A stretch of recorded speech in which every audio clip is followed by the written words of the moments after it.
Hello guys, I am Anjali Kalani. So last video तक हमने question number 13 तक देखे थे। अब हम क्वेश्चन नंबर 14 देखने जा रहे हैं। So have a look.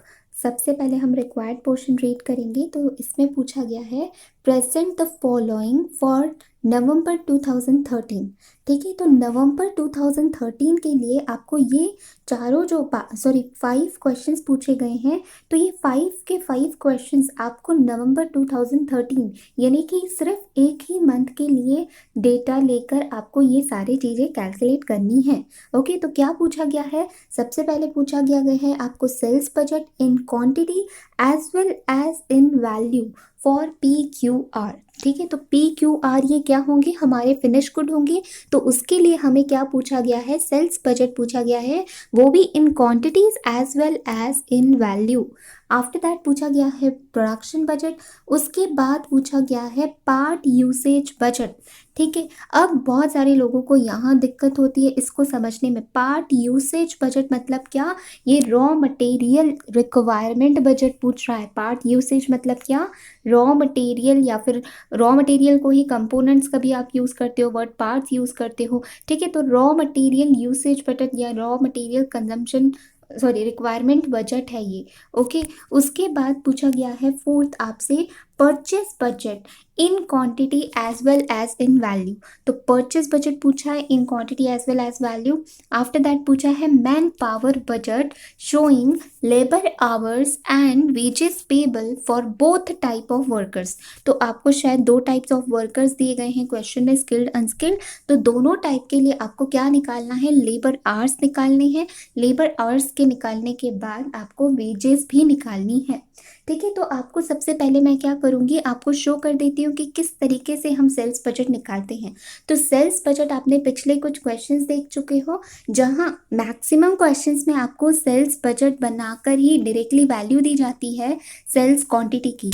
लेकिन कुछ क्वेश्चंस हम देख चुके हैं जिसमें हमें सेल्स क्वांटिटी उन्होंने आइडेंटिफाई करने के लिए बोली थी, और मैंने बताया था उसका बेसिक फॉर्मूला जो होता है वो यही होता है जो मार्जिनल कॉस्टिंग में हम देख चुके हैं। Total cost plus profit is equals to sales, या फिर आप बोल सकते हो sales minus variable cost is equals to contribution minus fixed cost is equals to profit. तो इसी फॉर्मूले को हम क्या करते हैं, रीशफल करके यहाँ वहाँ करके जिस जिस तरीके से क्वेश्चन में डेटा दिया होगा इसको रीशफल करते हुए हमें क्वांटिटी और प्राइस निकालनी होती है। ओके, मेथड यही रहती है, बेसिक फॉर्मूला यही होता है। सिर्फ आपको हर क्वेश्चन में इस फॉर्मूले को रीशफल करके कुछ अलग तरीके से आपको डेटा दिया जाता है। फिर आपको इसको शफलिंग करके इस डेटा को आपको क्या करना रहता है, सेल्स क्वांटिटी और सेल्स प्राइस निकालनी होती है। हम पिछले कुछ क्वेश्चंस देख चुके हैं, तो इसमें भी हमें सेल्स बजट निकालने के लिए बोला है। तो यहाँ भी देखेंगे कि किस तरीके, क्या नया तरीका दिया गया है सेल्स क्वांटिटी या बजट फाइंड आउट करने का। ओके, आगे दिया गया है परचेस बजट। तो एक बार हमें सेल्स वैल्यू मिल गई तो उसमें add closing stock of finish good. देखो, प्रोडक्शन बजट ये फिनिश गुड के हिसाब से होता है। तो हमें फर्स्ट क्वेश्चन में ही सेल्स बजट PQR यानी कि PQR हमारे फिनिश गुड है, तो यहाँ पर 3 वर्टिकल कॉलम्स बनेंगे। बिकॉज 3 फिनिश गुड है तो 3 वर्टिकल कॉलम्स बनेंगे। बाकी बेसिक फॉर्मेट सेम रहेगा, budgeted sale plus closing stock of finish good less opening stock of finish good is equals to required production. उसके बाद आपसे बोला गया है पार्ट यूसेज बजट। तो पार्ट यूसेज बजट का मतलब क्या होता है? देखो, आपको प्रोडक्शन की क्वांटिटी, रिक्वायरमेंट ऑफ प्रोडक्शन, यहाँ पर प्रोडक्शन बजट में आप कैलकुलेट कर चुके हो। देखो, यहाँ पर ये जो प्रोडक्शन बजट हम कैलकुलेट कर चुके हैं कि इतने यूनिट्स प्रोड्यूस करने हैं। तो अभी आपको ये पता होगा कि एक फिनिश गुड प्रोड्यूस करने में, एक फिनिश गुड प्रोड्यूस करने में हमें कितना रॉ मटेरियल या फिर कितने पार्ट्स हम यूज़ करते हैं। ठीक है, तो यहाँ पर आप raw material required per unit लिखा हुआ है ना, तो वहाँ पर आपको क्या लिखना होगा, raw parts required per unit. आपको कितने पार्ट्स लगते हैं एक फिनिश गुड बनाने के लिए। ठीक है, तो उसे total number of finish good से मल्टीप्लाई करोगे तो आपको टोटल रिक्वायरमेंट मिल जाएगी रॉ मटेरियल की। इसी को कहेंगे पार्ट यूसेज बजट, ठीक है, पार्ट यूसेज बजट मतलब इतने पार्ट्स हम यूज़ करने वाले हैं इस प्रोडक्शन के लिए, ठीक है। तो इसी को पार्ट यूसेज बजट कहा गया है। उसके बाद उन्होंने पूछा हमें purchase budget in quantity as well as in value पूछा था। तो परचेज बजट किस तरीके से निकालेंगे, एक बार मुझे रिक्वायरमेंट पता चल गई, उसमें मैं ऐड करूंगी डिजायर्ड क्लोजिंग स्टॉक, तो मुझे टोटल रिक्वायरमेंट मिल जाएगी, लेस करूंगी ओपनिंग स्टॉक, और ये जो ओपनिंग स्टॉक और क्लोजिंग स्टॉक है ना, ये रॉ मटेरियल की ली जाएगी। यहाँ जो हम ओपनिंग स्टॉक क्लोजिंग स्टॉक लेते हैं ये फिनिश गुड की ले रहे हैं, ठीक है। तो आपको क्या मिल जाएगा, quantity of raw material to be purchase, ये मिलेगा आपको in terms of quantity, okay. और उसके बाद तो आपका ये एक क्वेश्चन सॉल्व हो जाएगा, परचेज बजट इन क्वांटिटी। लेकिन उन्होंने आपसे वैल्यू टर्म में भी पूछा था, तो वैल्यू टर्म में लाने के लिए आपको परचेज प्राइस से मल्टीप्लाई करना पड़ेगा, तो आपको क्या मिल जाएगा, purchase budget in value. After that उन्होंने मैन पावर बजट बोला था। मैन पावर के लिए क्या होता है, देखो यहाँ पर, हाँ एक बात और ध्यान में रखना, यहाँ पर रॉ मटेरियल के केस में जब आप मटेरियल परचेज बजट बनाओगे तो नंबर ऑफ कॉलम्स हम कितने बनाएंगे, जितने हमारे रॉ मटेरियल्स होंगे उतने हम वर्टिकल कॉलम्स बनाएंगे, ओके। तो आई होप आपको ये ध्यान में रहेगा। उसके बाद आपको लेबर बजट बोला था, मैन पावर बजट जिसको हम बोलते हैं, तो उसमें भी आपको क्या करना है, ये भी डिपेंडेंट होता है प्रोडक्शन के ऊपर। तो प्रोडक्शन करते वक्त देखो नंबर ऑफ यूनिट्स, एक यूनिट प्रोड्यूस करने के लिए मुझे कितने आवर्स लगते हैं, ठीक है। तो आवर्स रिक्वायर्ड पर यूनिट, तो आवर्स रिक्वायर्ड पर यूनिट को आप क्या करोगे, टोटल नंबर ऑफ यूनिट से मल्टीप्लाई करोगे, तो मुझे क्या मिल जाएगा, टोटल टाइम कितना रिक्वायर्ड होता है फिनिश गुड्स प्रोड्यूस करने के लिए, ठीक है। तो टाइम रिक्वायर्ड मुझे मिल जाएगा, और मैं रेट से मल्टीप्लाई करूंगी तो मुझे क्या मिल जाएगा, डायरेक्ट वेजेस।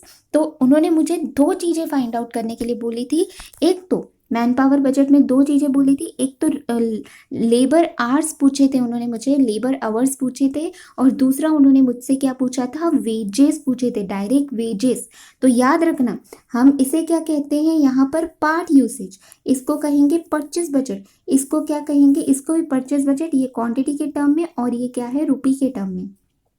और यहाँ पर क्या होता है, यहाँ पर आपको लेबर आवर्स पूछे हैं और उसके बाद डायरेक्ट वेजेस कॉस्ट बजट पूछा है, ठीक है। तो ये सारी चीज़ें आपको पूछी गई है।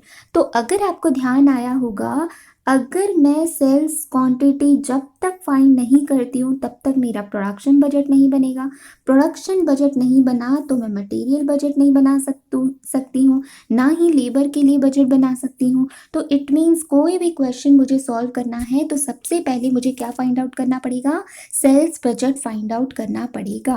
तो आप क्वेश्चन पर आइए, देखो मैंने अभी तक मेन क्वेश्चन पढ़ना स्टार्ट नहीं किया है, आपको जस्ट मैं क्या कर रही हूँ, क्वेश्चन दिखा देती हूँ। तो देखो सबसे पहले आपको सेल्स बजट दिया गया है, ये तो हम देखने वाले हैं किस तरीके से फाइंड आउट करेंगे। प्रोडक्शन बजट का देखो PQR, ये मेरे फिनिश गुड है, तो sales plus closing stock minus opening stock is equals to production budget. उसके बाद पार्ट यूसेज बजट है, तो पार्ट यूसेज बजट में हम क्या करते हैं, ये हमारे क्या है, फिनिश गुड्स हैं, तो फिनिश गुड्स हम यहाँ पर लिखेंगे, और वर्टिकल कॉलम्स में हम क्या लिखते हैं, रॉ मटेरियल। तो रॉ मटेरियल ये फिनिश गुड्स हैं, फिनिश गुड्स ये जो है उससे हम मल्टीप्लाई किससे करेंगे, उससे मल्टीप्लाई करेंगे हम जितने पर यूनिट पार्ट्स यूज़ हुए हैं प्रोडक्ट प्रोड्यूस करने में, तो मुझे टोटल रिक्वायरमेंट पता चल जाएगी। एक बार रिक्वायरमेंट पता चल गई तो ये पार्ट यूसेज की जो टोटल मिली, ये वाली टोटल मैंने पूरी यहाँ लिख दी। उसके बाद at closing less opening total purchase budget मिल जाएगा, ये इन टर्म्स ऑफ क्वांटिटी है, परचेज प्राइस से मल्टीप्लाई की तो परचेज वैल्यू मिल जाएगी। Man power budget, man power budget भी वो किसके ऊपर डिपेंड करता है, कितने यूनिट्स हमने प्रोड्यूस किए, into number of labour hours से मल्टीप्लाई करूंगी तो टोटल आवर्स मिल जाएंगे। ये टोटल आवर्स मिलने के बाद मैंने रेट पर आवर से मल्टीप्लाई किया तो मुझे वेजेस पेएबल मिल जाएंगी। तो ये मैंने जस्ट आपको क्या दिखाया, ये मैंने आपको पूरे वर्किंग नोट्स भी दिखा दिए कि किस तरीके से वर्किंग नोट्स बनेंगे। अब हम क्या करेंगे, मैं मेन क्वेश्चन रीड कर रही हूँ, साथ ही साथ मैं क्या करूँगी आपको नहीं, पहले मैं क्या करती हूँ, इस क्वेश्चन में फटाफट से मैं पूरा डेटा रीड आउट कर लेती हूँ, फिर हम क्या करेंगे, फटाफट से हमारा आंसर देख लेंगे, ओके। तो यहाँ पर देखो क्या लिखा हुआ है, XE limited EXE limited manufacturing 3 types of a product PQR। तो हमारे पास 3 फिनिश गुड्स हैं। तो हमने देखा कि हमारा प्रोडक्शन बजट में हमने 3 वर्टिकल कॉलम्स बनाए थे PQR। ओके, तो ये देखो हमारा सेल्स बजट और परचेज बजट ये फिनिश गुड के ऊपर डिपेंड होता है। तो इन तीनों में हमने 3 कॉलम्स बनाए हैं PQR। ओके, आफ्टर दैट उन्होंने क्या बोला है, and the market same at ₹450, ₹550 and ₹650 पर unit respectively. And market same यानी कि क्या, ये उन्होंने हमें बताई है सेल्स प्राइस बताई है, ठीक है, सेल्स वैल्यू बताई है। और ये जो दी गई है हमें सेल्स वैल्यू, ये इन टर्म्स ऑफ रुपी दी गई है। देखो हमें जो प्रोडक्शन बजट चाहिए बनाना रहता है या सेल्स बजट आपको जो पूछा गया है वो आपको तो इन टर्म्स ऑफ क्वांटिटी पूछा है, और साथ ही साथ फर्स्ट क्वेश्चन में sales budget in terms of quantity and साथ ही साथ उन्होंने बोला था इन टर्म्स ऑफ वैल्यू, यानी कि आपको सेल्स प्राइस आपको in terms of per unit आपको सेल्स प्राइस निकाल के बतानी है। ओके, तो ये आपको ये क्वेश्चन में जो दी गई है ना, सॉरी, आपको जो क्वेश्चन में निकालना है मैं आपको एक बार दिखाती हूँ। ये देखो आपको sales budget in quantity and in terms of value, और ये जो आपको क्वेश्चन में दिया गया है ना सेल्स प्राइस, ये सेल्स प्राइस पर यूनिट है, ठीक है, पर यूनिट है।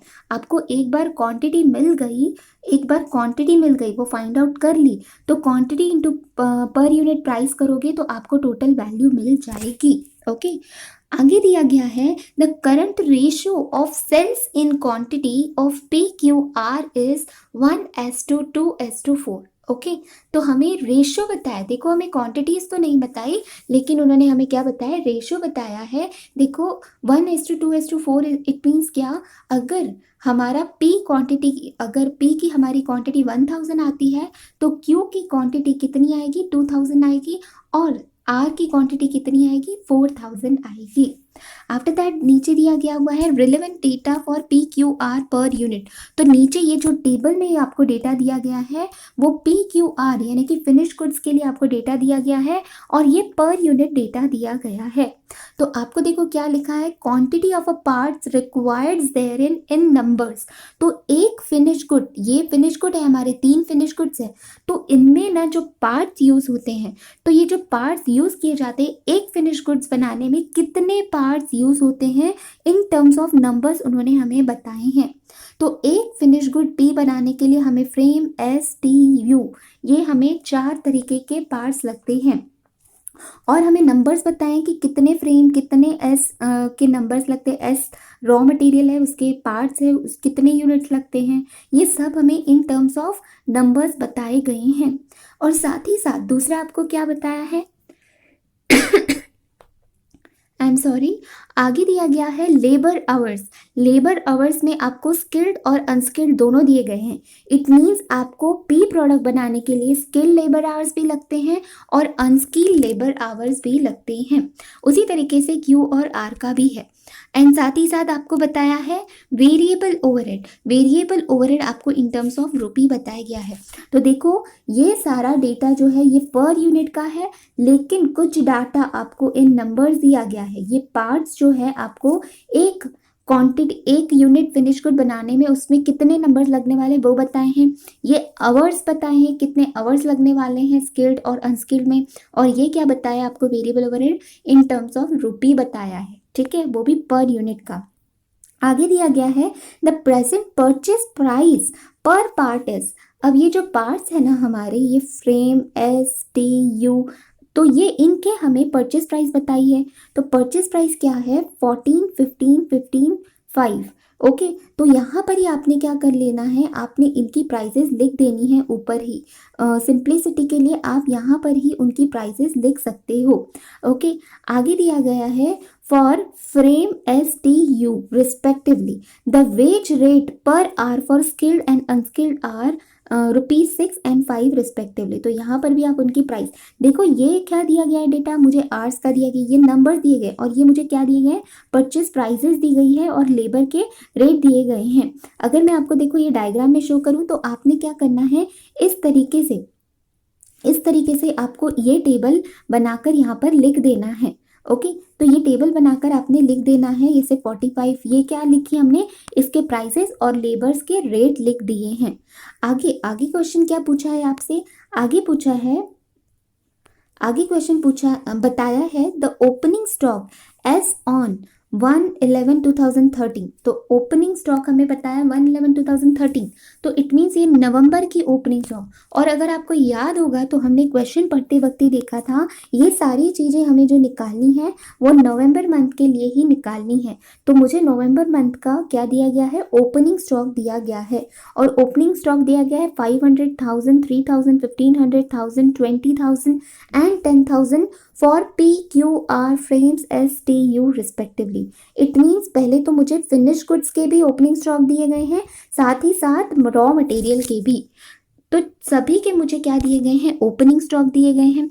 साथ ही साथ उन्होंने क्या बोला है, the company maintains the closing stock of a product and parts 90% of the opening stock. और मुझे क्लोजिंग स्टॉक भी बता दिए। ये देखो, ये सभी के मुझे ओपनिंग बताए और क्लोजिंग उनका कितना आएगा, इन्हीं का हम क्या करेंगे, 90% लेंगे। आगे बोला है the worker works for 8 hours a day for 25 days in a month। Workers कितने टाइम वर्क करते हैं, 8 hours डे और 25 डेज टोटल काम करते हैं in a month. The share of fixed overhead per month comes to, तो fixed overhead आपको बताए हैं 15,75,000, 5,80,000, 8,45,000 for production, administration and selling and distribution respectively. तो ये तीनों, ये प्रोडक्शन का है, ये एडमिनिस्ट्रेशन का और ये S&D सेलिंग एंड डिस्ट्रीब्यूशन का है, ओवरहेड्स बताए हैं। और ये ओवरहेड्स अगर आपने ध्यान से पढ़े होंगे तो ये पर मंथ के ओवरहेड्स हैं, फिक्स्ड ओवरहेड्स है पर मंथ। आगे दिया गया है the yearly profit as projected up to October 2014 is 120 lakhs। तो मुझे ये जो प्रॉफिट दिया गया है, देखो क्वेश्चन में मुझे जो भी आंसर्स निकालने थे वो मंथ वाइज निकालने थे, लेकिन यहाँ पर जो मुझे प्रॉफिट दिया गया है, प्रॉफिट की फिगर मुझे जो दी गई है वो ईयरली दी गई है। तो अगर इस प्रॉफिट की फिगर को मैं डिवाइड बाय 12 करती हूँ तो मुझे पर मंथ प्रॉफिट मिल जाएगा। तो 120 लाख डिवाइडेड बाय 12 अगर मैं करती हूँ तो मुझे क्या मिल जाएगा, 10 आंसर मिलेगा। तो 10 लाख क्या है, 10 लाख मेरा प्रॉफिट है, पर मंथ निकल जाएगा। तो अब देखो सबसे पहला पॉइंट अराइज होता है, सबसे पहले तो मुझे फर्स्ट क्वेश्चन का आंसर ही निकालना पड़ेगा, तभी जाकर हम आगे के क्वेश्चन सॉल्व कर सकेंगे। उन्होंने पूछा है sales budget in quantity as well as in rupee term में। तो अगर आपने देखा होगा तो आपको क्वेश्चन में देखो, यहाँ पर हमें क्वेश्चन में क्या दिया गया है, ये फिक्स्ड ओवरहेड दिया गया है और ये प्रॉफिट दिया गया है। हमने प्रॉफिट निकाला था मंथली, तो ये दोनों अगर हमें मंथली मिल गए, इन सभी की हम टोटल कर सकते हैं। इन सभी की टोटल करने के बाद आपको क्या मिल जाएगा, 30 lakhs मिलेगा। ठीक है, 30 lakhs आपको ये टोटल आएगी ओवरहेड्स की, 30 lakhs। और प्रॉफिट आपका कितना है, 10 लाख। एक महीने का प्रॉफिट कितना है, 10 लाख। तो टोटल मेरी कितनी हो जाएगी, 40 लाख। तो प्रॉफिट प्लस फिक्स्ड कॉस्ट करो, प्रॉफिट प्लस फिक्स्ड कॉस्ट करो तो मुझे क्या मिल जाएगा, कंट्रीब्यूशन मिलेगा। ठीक है, हमने ये कैसे निकाला, अब देखो, अब हमारे आते हैं बेसिक फॉर्मूलाज। जो मैंने बोला था, एक ही फॉर्मूले को क्या किया जाता है, शफल किया जाता है। तो देखो यहाँ पर ये हमारा फॉर्मूला है, हमें सेल्स में से वेरिएबल कॉस्ट लेस करो तो हमें कंट्रीब्यूशन मिलता है, और कंट्रीब्यूशन में से फिक्स्ड कॉस्ट लेस करो तो प्रॉफिट मिलता है। तो देखो यहाँ पर प्रॉफिट है, तो प्रॉफिट यहाँ पर है, अगर मैं फिक्स्ड कॉस्ट को यहाँ ले जाऊंगी तो ऐड में आ जाएगा, एडिशन हो जाएगी। ठीक है, प्रॉफिट प्लस फिक्स्ड कॉस्ट, तो मुझे क्या मिल जाएगा, कंट्रीब्यूशन। ओके, तो प्रॉफिट प्लस फिक्स्ड कॉस्ट, देखो एक ही फॉर्मूला है, कंट्रीब्यूशन माइनस फिक्स्ड कॉस्ट करो तो प्रॉफिट मिलता है।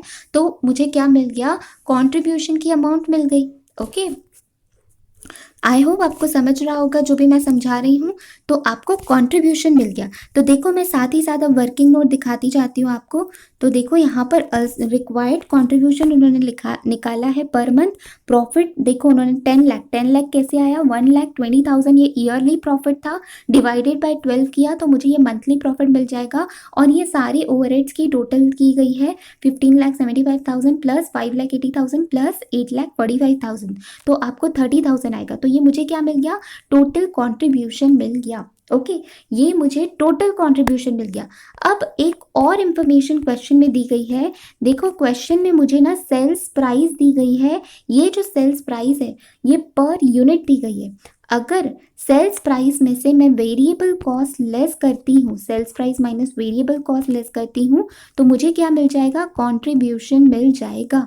ओके, और ये सेल्स प्राइस मेरे पास पर यूनिट है, वेरिएबल कॉस्ट भी मैं क्या करूँगी, पर यूनिट निकालूंगी, तो मुझे क्या मिल जाएगा, कॉन्ट्रीब्यूशन भी पर यूनिट मिल जाएगा। ओके, आपको समझ आ रहा है मैं क्या बोल रही हूँ। तो सबसे पहले तो मैं बताती हूँ आपको कि वेरिएबल कॉस्ट किस तरीके से निकलेगी। वेरिएबल कॉस्ट किस तरीके से निकलेगी, ये जो हमारे सारे मटेरियल्स है, ये हमारे क्या है, जो हम पार्ट्स यूज़ कर रहे हैं, ये हमारे लिए रॉ मटेरियल है, और ये क्या है, हमारा लेबर के हैं चार्जेस, और ये क्या है, ये वेरिएबल ओवरहेड है। तो इन सभी को मिलाकर ये मुझे क्या मिल जाएगा, मुझे मिल जाएगा वेरिएबल कॉस्ट। लेकिन याद रखना, ये मुझे नंबर्स में दिए गए हैं, ये आवर्स में दिया गया है, और ये तो रुपी टर्म में दिया गया है। तो सिंपली मैंने, अगर आपको याद होगा तो मैंने ऊपर ही क्वेश्चन में आपको क्या बोला, आपने इमीडिएट यहाँ पर ही इनकी क्या करनी है, प्राइस लिख देनी है। प्राइस पर यूनिट आपने प्राइस पर पार्ट आपको दी गई थी, तो और यहाँ पर आपको रेट दिया गया था पर आवर, तो यहाँ पर ऊपर ही आपने लिख दिया था। अब आप सिंपली क्या करोगे, वेरिएबल कॉस्ट निकालनी है, वो भी आपके 3 फिनिश गुड्स है, तो 3 फिनिश गुड्स की आपको वेरिएबल कॉस्ट निकालनी है। तो मैं आपको वर्किंग दिखाती हूँ। तो देखो सबसे पहली जो वर्किंग नोट है ना, हमारी सबसे पहली वर्किंग नोट इंस्टीट्यूट ने वही निकाली हुई है, variable cost per unit of product PQR। ठीक है, तो देखो PQR 3 हमने कॉलम्स, वर्टिकल कॉलम्स बनाए। सबसे पहले कॉस्ट ऑफ अ पार्ट, जिसे मैं मेरी लैंग्वेज में रॉ मटेरियल बोल रही हूँ, तो देखो पार्ट, फ्रेम, STU, ये 3 पार्ट्स आए। तो अब इनकी कॉस्ट किस तरीके से निकलेगी, सबसे पहले देखो यहाँ पर ये है PQR। ठीक है, तो आपने सिंपली अब क्या करते जाना है, 45 इंटू 1, 45 इंटू 1, 45 इंटू 1, यानी कि तीनों भी केस में क्या आएगा, 45 ही आएगा। तो देखो यहाँ पर 45 45 45 आया। उसके बाद नेक्स्ट इसमें क्या आ रहा है, 15 इंटू 10, फिर 15 इंटू 2, फिर 15 इंटू 6। तो देखो यहाँ पर अगर आप देखोगे,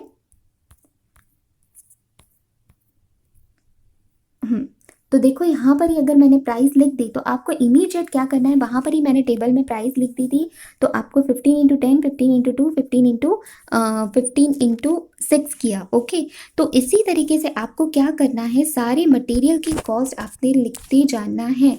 यहाँ पर भी देखो टी के आपको पार्ट्स पता है, पार्ट्स इंटू प्राइस। देखो जैसे ही मैं प्राइस से मल्टीप्लाई बाय पार्ट्स करती जाऊंगी, ये प्राइस है और मल्टीप्लाई बाय पार्ट्स करती जाऊंगी, इसी तरीके से यहाँ पर भी रेट इंटू आवर्स करती जाऊंगी। तो मुझे क्या मिल जाएगा, पर ये जो मेरे फिनिश गुड्स है, पर फिनिश गुड्स मुझे उनकी पर यूनिट की कॉस्ट मिल जाएगी। पर यूनिट की मुझे, यहाँ पर देखो मुझे ये लेबर मटेरियल कॉस्ट मिल गई, यहाँ पर मुझे क्या मिल गई, यहाँ पर मुझे वेजेस की कॉस्ट मिल गई। अगर आपको मैं पूरा कैलकुलेशन दिखाऊं तो देखो यहाँ पर है, यहाँ आपको दिख रहा होगा, वेट अ सेकेंड, हाँ ओके। तो यहाँ पर देखो आपको मैंने क्या किया है, प्राइस है 15 15 15, मल्टीप्लाई मैंने किससे किया है, वहाँ पर आपको टेबल में पार्ट दिए गए 10 two, simply as it is वहाँ से आपने कॉपी पेस्ट करनी है फिगर्स। उसके बाद लेबर की बात कर रहे थे, तो लेबर की भी देखो, स्किल्ड आवर्स के लिए 6 आप रुपीज़ दे रहे थे और यहाँ पर 5 रुपीज़ दे रहे थे। तो देखो हर किसी में 6 से रेट आपका फिक्स है 6, और आपके आवर्स चेंज हो रहे हैं, 6 आवर्स, 4 आवर्स, 3 आवर्स। ठीक है, मैं दिखाऊं आपको एक बार, 6 आवर्स, 3 आवर्स, 4 आवर्स। ओके, तो देखो क्वेश्चन में है हमारे ये 6 आवर्स, 4 आवर्स, 3 आवर्स, उसके बाद है 866 आवर्स। ओके, तो यहाँ पर देखो रेट तो 5 मेरा फिक्स है, बाकी 8 आवर्स, 6 आवर्स, 6 आवर्स। ओके, तो इस तरीके से निकाले। और वेरिएबल ओवरहेड जो था वो तो ऑलरेडी मुझे रुपी टर्म में दिया गया था, तो एज इट इज़ मैंने क्वेश्चन से उठाया, तो मुझे क्या मिल गई, total variable cost per unit मिल गई। अब मैंने आपको बताया था कि आपको क्या निकालनी है, sales quantity of product ABC निकालनी है। सेल्स क्वांटिटी निकालनी है आपको, आई एम सॉरी, यहाँ पर PQR आना चाहिए, इंस्टीट्यूट ने ABC लिखा है, हमारे फिनिश गुड्स कौन से हैं, PQR। तो sales quantity of product PQR लिखना चाहिए। ओके, तो अब PQR यहाँ पर दिए गए हैं और आपको रेशो उन्होंने बताया था 1:2:4। तो अगर इसे हम इसकी क्वांटिटी अगर हम x मानेंगे तो ये 2x हो जाएगा और ये क्या हो जाएगा 4x हो जाएगा। अब देखो आपको selling price per unit question में दी गई थी फर्स्ट लाइन में और माइनस वेरिएबल कॉस्ट, ये वेरिएबल कॉस्ट हम निकाल ले हैं तो ये हमने यहाँ पर लिख लिया एज इट इज। तो मुझे क्या मिल जाएगा कंट्रीब्यूशन। तो अब आपको समझ आया हमने पहली वर्किंग नोट वेरिएबल कॉस्ट की क्यों की, वेरिएबल कॉस्ट पर यूनिट की, ताकि हम कंट्रीब्यूशन पर यूनिट फाइंड कर सके। अब कंट्रीब्यूशन को अगर हम यूनिट से मल्टीप्लाई करते हैं तो हमें क्या मिल जाएगा, टोटल कंट्रीब्यूशन मिल जाता है। लेकिन यूनिट्स तो मुझे क्वांटिटी तो दी नहीं गई, मुझे तो क्वांटिटी का रेशो दिया गया है और इवन मुझे तो क्वेश्चन में उन्होंने क्वांटिटी फाइंड आउट करने के लिए बोला है। तो सिंपली आप क्या करोगे, आपने रेशो से मल्टीप्लाई किया 100 इंटू 1, 150 इंटू 2 और 300 इंटू 4 किया आपने 4x से। ये जो मैंने आपको रेशोज बताए ना, ये क्वांटिटी है, हमने ये क्वांटिटी अज्यूम की है। x हमने किसको अज्यूम किया है, क्वांटिटी को। अगर मेरी पी फिनिश गुड की क्वांटिटी x है तो q की कितनी क्वांटिटी हो जाएगी 2x और r की कितनी हो जाएगी 4x। ठीक है, तो इस तरीके से हमने क्वांटिटी से मल्टीप्लाई किया तो मुझे क्या मिल जाएगा, टोटल 1600x मिल गया। ये मेरा क्या है, टोटल कंट्रीब्यूशन है, टोटल कंट्रीब्यूशन है। और अगर आपको याद होगा तो एक तरीके से, इस तरीके से मैंने आपको ऑलरेडी टोटल कंट्रीब्यूशन निकाल चुके हैं। तो अगर आप ये और ये मेरी अमाउंट इक्वल होनी चाहिए। ओके, यहाँ पर x मैंने किसको पकड़ा है, नंबर ऑफ यूनिट्स को। तो सिंपली अब आप क्या करोगे, आपने क्या करना है, ये तो आपने क्या किया, ये 40 लाख जो आपको टोटल कंट्रीब्यूशन है और ये कंट्रीब्यूशन आपके इक्वल आना चाहिए। तो इस इक्वेशन को अगर सॉल्व करोगे तो 40 लाख डिवाइडेड बाय 1600 किया तो मुझे x की यूनिट्स कितने मिल गए, 2500 यूनिट्स मिल गए। ओके, तो ये मुझे क्या है, मेरे p जो मेरा फिनिश गुड था उसके मैंने क्वांटिटी कितनी अज्यूम की थी, सेल्स क्वांटिटी x अज्यूम की थी, तो मुझे 2500 मिल गई। तो मुझे q की अगर निकालनी होगी तो 2500 इंटू 2 करूँगी और r की निकालनी होगी तो 2500 इंटू 4 करूँगी। तो देखो यहाँ पर वही किया हुआ है। Hence the sales quantity of product PQR respectively is 2500 into 2 that is 5000 and 2500 into 4 that is 10,000। Okay, तो आपको समझ आया होगा ये जो पूरी वर्किंग की गई है। पहले वेरिएबल कॉस्ट निकाली पर यूनिट और फिर हमने क्या निकाला, हमने निकाला contribution per unit. Sales price हमें क्वेश्चन में पर यूनिट दी गई थी माइनस वेरिएबल कॉस्ट की, तो मुझे कंट्रीब्यूशन पर यूनिट मिल गई। अब मैंने क्वांटिटी को x अज्यूम किया तो मल्टीप्लाई बाय x करने के बाद मुझे टोटल कंट्रीब्यूशन इतना मिला। और एक और तरीका होता है कंट्रीब्यूशन निकालने का, प्रॉफिट प्लस फिक्स्ड कॉस्ट करने के बाद। तो ये मुझे इन दोनों को इक्वेट अगर करूँगी तो मुझे क्वांटिटीज़ मिल जाएगी जो कि है 2500। आई होप आपको ये सब समझ आया होगा, या फिर मैं आपको एक बार शो कर देती हूँ। देखो ये हमारा क्या है, सेल्स माइनस वेरिएबल कॉस्ट इस माइनस फिक्स्ड कॉस्ट करते हैं तो मुझे क्या मिलता है, प्रॉफिट मिलता है। ठीक है, sales minus variable minus fixed cost करूँगी तो मुझे प्रॉफिट मिलता है। तो अब हमने क्या किया, सिंपली ये जो सेल्स माइनस वेरिएबल कॉस्ट है, अब प्रॉफिट ये फिक्स्ड कॉस्ट को हमने क्या किया, इस साइड लेके गए तो यहाँ पर जाकर वो पॉजिटिव साइन में आ जाएगा। तो ये दोनों इक्वल होने चाहिए। तो ये वाला पार्ट जो है ये हमें क्वेश्चन में दिया गया है, प्रॉफिट और फिक्स्ड कॉस्ट। अब इस वाले पार्ट की अगर बात करें तो ये तो टोटल है। अगर हम इन्हें सब डिवाइड कैसे कर सकते हैं, ये क्या है, ये किस तरीके से आएगा, selling price per unit into quantity. और ये वेरिएबल कॉस्ट किस तरीके से आता है, variable cost per unit into quantity. तो अगर इसको मैं ये पूरी इक्वेशन में से अगर क्वांटिटी कॉमन बाहर निकाल देती हूँ तो ब्रैकेट के अंदर क्या आ जाएगा, sale price per unit minus variable cost per unit. Okay, तो ये तो मुझे क्वेश्चन में दी गई है, साथ ही साथ ये भी दिया गया है। तो सिर्फ मुझे क्वांटिटी फाइंड आउट करनी है। तो प्रॉफिट प्लस फिक्स कॉस्ट को ये पर यूनिट कंट्रीब्यूशन डिवाइड करूंगी तो मुझे ये टोटल कंट्रीब्यूशन निकलेगा, और ये क्या है, पर यूनिट कंट्रीब्यूशन निकलेगा, उसे डिवाइड करूंगी तो मुझे क्वांटिटीज़ मिल जाएगी।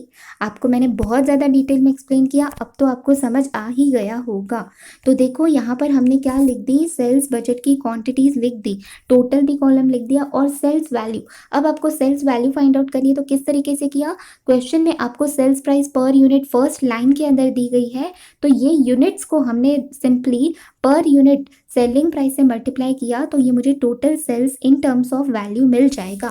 अब इसके बाद हमारा आंसर बहुत ही इजी हो जाएगा। किस तरीके से, अब हमें बनाना क्या है, प्रोडक्शन बजट। तो प्रोडक्शन बजट में तो सबसे पहले सेल्स क्वांटिटी आनी चाहिए, तो ये जो क्वांटिटीज़ है एज इट इज़ मैंने यहाँ पर कॉपी पेस्ट कर दी। उसके बाद ऐड उन्होंने बोला है closing stock less opening stock.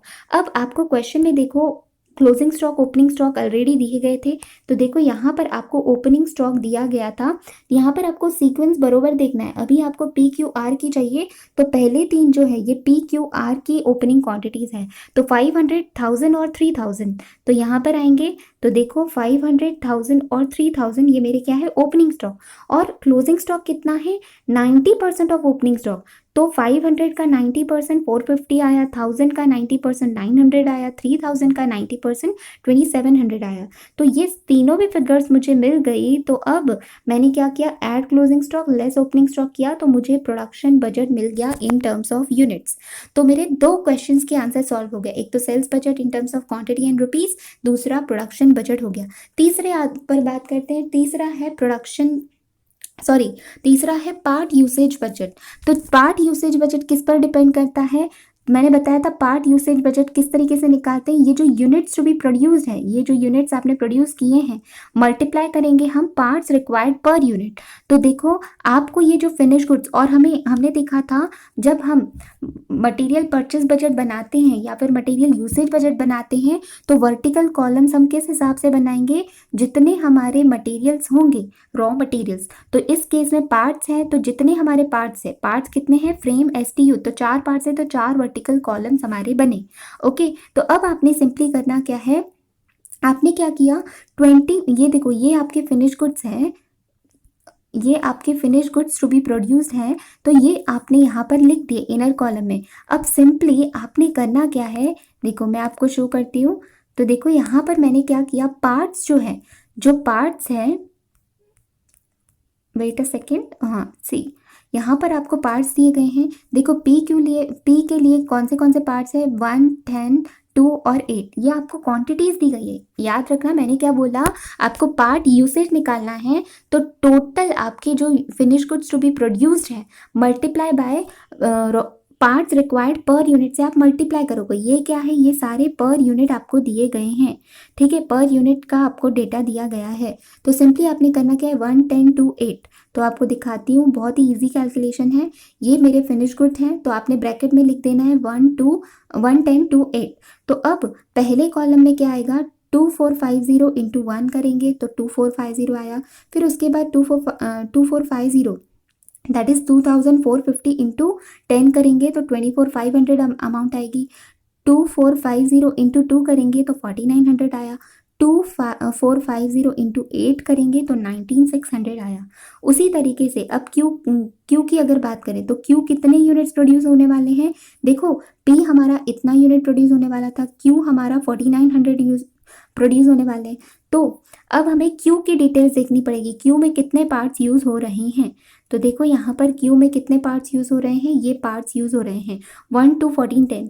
तो आपने इमीडिएट क्वेश्चन में से फिगर्स उठा के यहाँ ब्रैकेट में लिख देनी है, और फिर 1400 इंटू 1 प्रेस करना है कैलसी पर, फिर उसके बाद 2 प्रेस करना है, 14 प्रेस करना है, 10 प्रेस करना है, और ये आपको वैल्यूज़ आती जाएंगी। बहुत ईजी कैलकुलेशन हो जाएगा।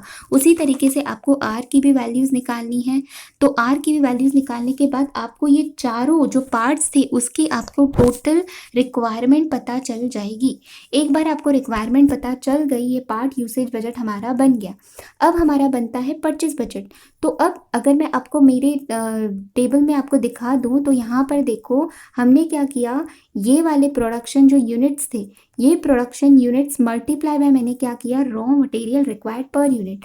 तो यहाँ तक मेरा क्वेश्चन सॉल्व हो चुका है, जिसे मैंने पार्ट यूसेज बजट बोला। अब बात उठती है परचेज बजट की। उसके लिए मुझे क्या करना पड़ेगा, ऐड क्लोजिंग लेस ओपनिंग। तो मुझे in terms of quantity purchase budget मिल जाएगा। तो देखो वही किया हमने।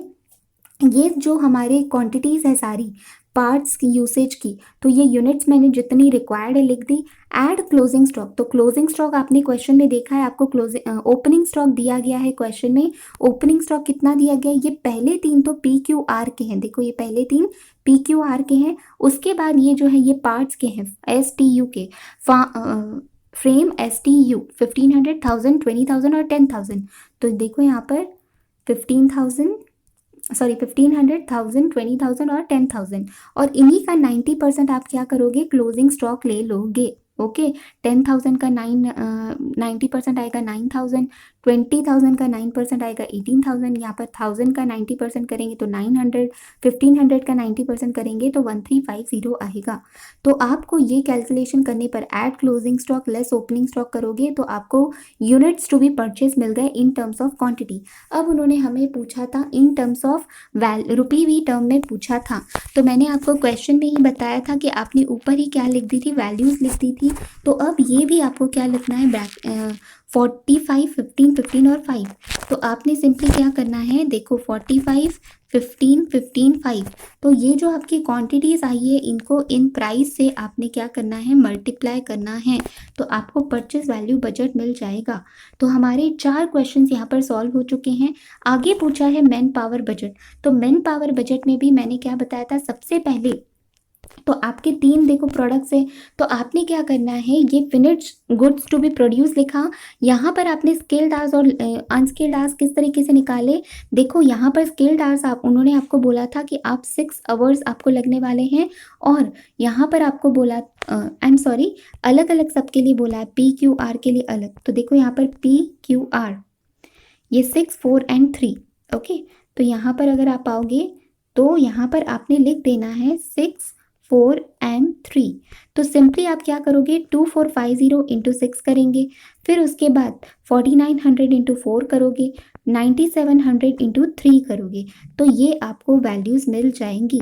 उसी तरीके से unskilled hours, unskilled labour hours जो आपको दिए गए हैं 866। तो इसको भी आपने क्या करना है, यहाँ पर लिख देना है 866, 866। ये क्या है, ये आपको लेबर आवर्स पर यूनिट दिए गए हैं। टोटल हम इतने यूनिट्स प्रोड्यूस करने वाले हैं, तो इनसे अगर हम मल्टीप्लाई करेंगे तो मुझे ये टोटल लेबर आवर्स मिल जाएंगे। ये मुझे क्या मिला, इन सब की टोटल करने पर ये टोटल लेबर आवर्स है। तो टोटल लेबर आवर्स को मैं क्या करूँगी, रेट से मल्टीप्लाई करूँगी। तो क्वेश्चन में देखो हमें रेट दिया गया था, रेट हमें यहाँ पर दिया गया था 6 एंड 5, जो कि मैंने आपको ऊपर ही लिखवा दिया था।